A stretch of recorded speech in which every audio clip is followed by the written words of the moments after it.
Hello friend, question दिया गया है यहाँ पे कि सक्रियता श्रेणी किसे कहते हैं, इसकी एक उपयोगिता लिखें।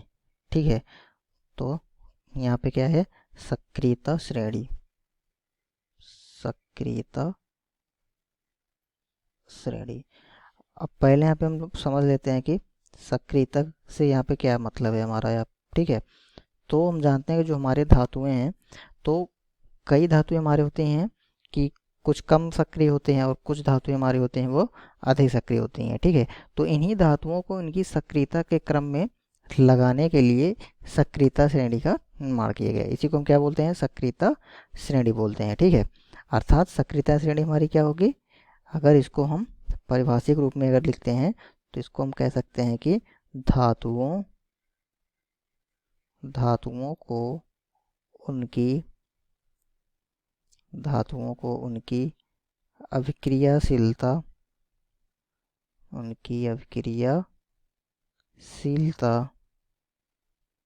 के अभिक्रियाशीलता के घटते क्रम में ठीक घटते क्रम में रखने पर जो श्रेणी प्राप्त होती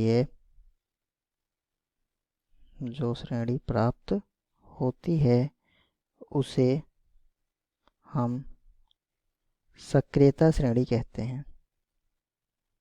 उसे हम क्या कहेंगे, सक्रियता श्रेणी कहते हैं। ठीक, तो धातुओं को उनकी अभिक्रियाशीलता के घटते क्रम में रखने पर जो हमें श्रेणी प्राप्त होती है इसे हम क्या कहेंगे, सक्रियता श्रेणी कहते हैं। ठीक है, अब फिर क्वेश्चन में हमारा दिया गया है कि इसकी एक उपयोगिता लिखें।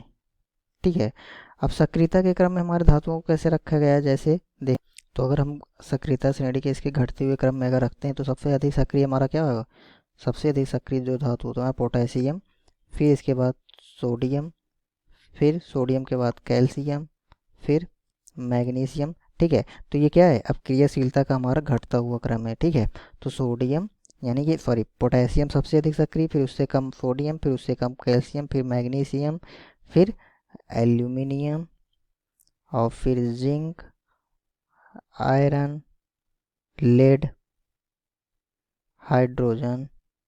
ठीक, क्या होगा, ये हाइड्रोजन, और फिर कॉपर, Hg मरकरी, और फिर सिल्वर, गोल्ड। ठीक, अर्थात सबसे अधिक सक्रिय धातु हमारी जो होगी वो क्या है, पोटेशियम, और सबसे कम सक्रिय धातु हमारी क्या होगी, गोल्ड होगी। ठीक है, तो यही हमारी क्या है, सक्रियता श्रेणी होती है। अब हमारा फिर दिया गया क्या कि इसकी एक उपयोगिता लिखें। अब देख लेते हैं इसकी उपयोगिता, कोई एक उपयोगिता इसकी हमें बतानी है।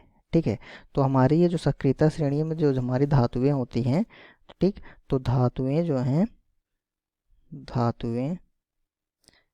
या हम कह सकते हैं ये धातुएं अम्ल के साथ क्रिया करके हाइड्रोजन गैस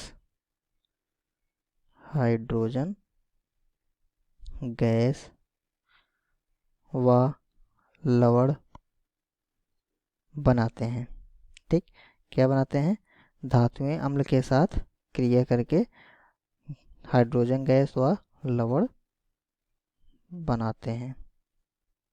ठीक, तो यह आंसर हुआ। आशा करता हूँ आपको समझ में आया होगा। धन्यवाद।